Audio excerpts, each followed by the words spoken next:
জাতীয় সংসদ নির্বাচনের সম্ভাব্য তারিখ ৪ থেকে ৫ দিনে প্রকাশ করবেন প্রধান উপদেষ্টা ডক্টর মোহাম্মদ ইউনূস। এমন তথ্য জানিয়েছেন জাতীয় পার্টির কাজী জাফর গ্রুপের চেয়ারম্যান মোস্তফা জামাল হায়দার। বিকেলে রাষ্ট্রীয় অতিথি ভবন যমুনায় প্রধান উপদেষ্টার সাথে মতবিনিময় করেন জাতীয় গণফ্রন্টের টিপু বিশ্বাস, Bangladesh জাসদের doctor Mushtaq Hossain, এনডিএম-এর Bobby Hajjaj, Basad, Khelafat Majlis, NPP, Zaker party এবং জমিয়তে উলামায়ে ইসলামের প্রতিনিধিরা।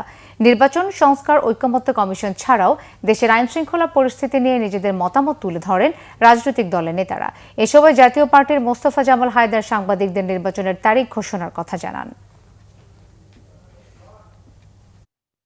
আমি মনে করি আজকের আমাদের আলোচনার সবচেয়ে ফলপ্রসূ সাবজেক্ট হচ্ছে এইটা।